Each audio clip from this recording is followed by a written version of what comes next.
प्यारे भाई बहनों, मित्रों, साथियों एवं दोस्तों, आप सबको जय मसीह की। मित्रों, आज भोर के समय आप सब लोगों का इस चैनल में आप सबका स्वागत है। मित्रों, मुझे पूरा विश्वास, पूरी आशा है कि आप सब लोग अच्छी तरह से हैं, स्वस्थ हैं, फिट हैं, सेहतमंद हैं, क्योंकि परमेश्वर आपके साथ है। मित्रों, आज मैं भोर के समय फिर आप लोगों के सामने उपस्थित हुआ हूँ। मैं प्रतिदिन की तरह आज मैं आप सब लोगों के लिए प्रार्थना करूँगा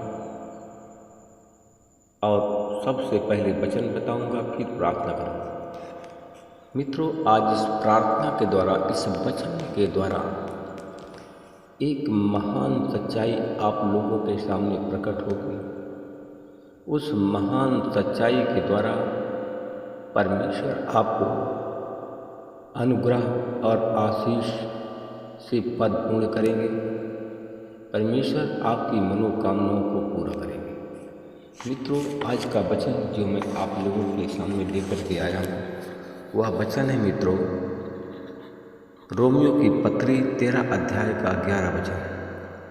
मैं इस वचन के द्वारा बात करूंगा और इसी के आधार पर प्रार्थना करूंगा। समय का ध्यान रखते हुए ऐसा ही करो, अतः तुम्हारे लिए नींद से जाग उठने की घड़ी आ पहुंची है, क्योंकि जिस समय हमने विश्वास किया था उसकी अपेक्षा अब हमारा उद्धार अधिक हमसे नज़दीक आ पहुंचा है। आमीन। मेरे भाई और बहनों, मेरे साथियों, क्योंकि परमेश्वर कहा कि जागो। मित्रों, परमेश्वर कहा कि जागते रहो, प्रार्थना करते रहो कि परीक्षा में ना पड़ो। इसलिए कि मेरे भाई और बहनों, मित्रों, मेरे साथियों, अब आप लोग जाग जाओ, क्योंकि अब जागने की घड़ी आ पहुंची है। अगर आप नहीं जागते हो, जो लोग नहीं जागते हैं मित्रों, उसका शत्रु उसको लूट लेगा, उसको हानि पहुंचा देगा। इसलिए उस लूट से बचने के लिए, उस हानि से बचने के लिए मित्रों, आप सब लोग जाग जाओ और ऐसा ही करो। मित्रों, इसलिए कि उद्धार की घड़ी नज़दीक आ गई है। मित्रों, फसह के पर्व से कुछ समय पहले की बात है। यीशु जानते थे कि समय आ पहुंचा है। मित्रों, फसह के पर्व से कुछ समय पहले की बात है। यीशु जानते थे कि वह समय आ पहुंचा है जब उनको संसार छोड़ करके पिता के पास में जाना था। मित्रों, क्योंकि वह अपने लोगों को से जो जगत में थे, जैसा प्रेम वह करते थे, अंत तक वैसा ही प्रेम करते रहे। मेरे भाई और बहनों, मित्रों, मेरे साथियों, शाम के समय का भोजन परोसा जा चुका था। शैतान सिमोन के पुत्र यहूदा इस्करियोती के मन में यह बात डाल चुका था कि वह यीशु को पकड़वाएगा। मित्रों, यीशु भी यह जानते थे कि पिता ने सब कुछ उनके हाथ में कर दिया है। वह परमेश्वर के पास से आए थे और अब परमेश्वर के पास में जा रहे हैं।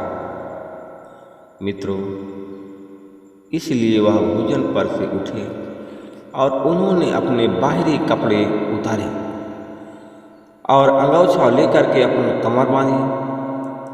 तब उन्होंने बर्तन में पानी भरा और वह अपने शिष्यों के चेलों के पांव धोने और उस अंगोछे से पोंछने लगे जो उनकी कमर में बंधा हुआ था।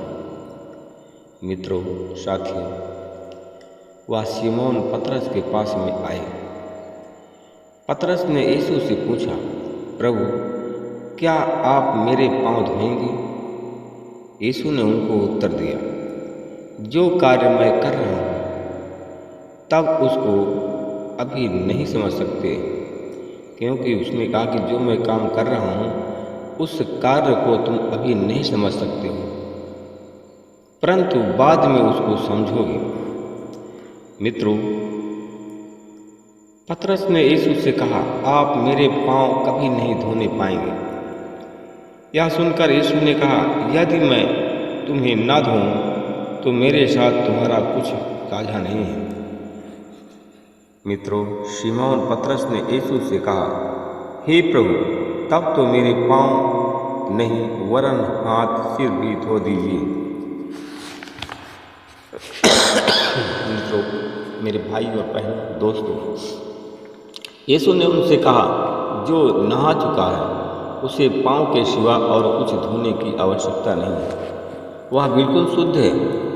तुम शुद्ध हो, परंतु सब के सब नहीं। यीशु अपने पकड़वाने वाले को जानते थे, इसलिए कि उन्होंने कहा, तुम सब के सब शुद्ध नहीं हो। जब यीशु उनके पांव धो चुके, तब उन्होंने अपने कपड़े पहने और अपने स्थान पर बैठ गए।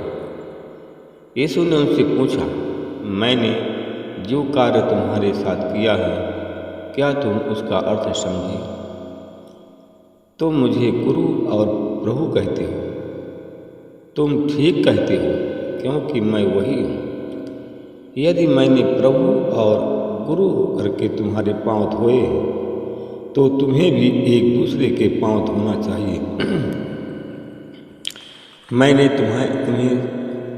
मैंने तुम्हारे सामने एक आदर्श रखा है। जैसा कि मैंने तुम्हारे साथ किया है, वैसा ही तुम भी किया करो। मैं तुमसे सच सच कहता हूँ, सेवक अपने स्वामी से बड़ा नहीं होता और न भेजा हुआ अपने भेजने वाले से बड़ा होता है। तुम ये बातें जानते हो कि यदि तुम उन पर चलो तो तुम धन्य हो।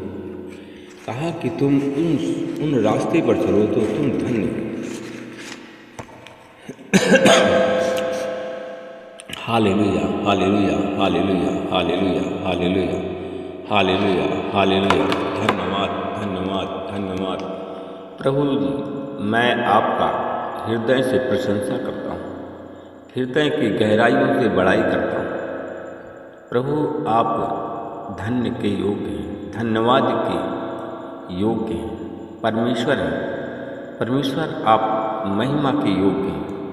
महिमा और बड़ाई हो परमेश्वर पिता, महिमा हो परमेश्वर पिता। Hallelujah, hallelujah. परमेश्वर पिता, आपकी महिमा, आपकी बड़ाई हो। Hallelujah, hallelujah.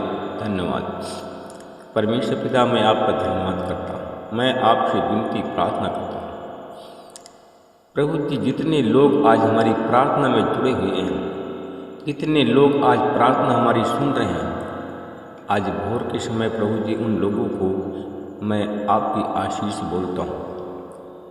मैं उन बीमार लोगों के लिए प्रार्थना करता हूँ प्रभु जी। आज जितने बीमार हमारी प्रार्थना में जुड़े हुए हैं, जो लोग बुखार से पीड़ित हैं, सर्दी से पीड़ित हैं, खांसी आती है, मलेरिया टाइफाइड बुखार से पीड़ित हैं, प्रभु जी, उन सबको तेरे लहू से धोकर के मैं शुद्ध करता हूँ।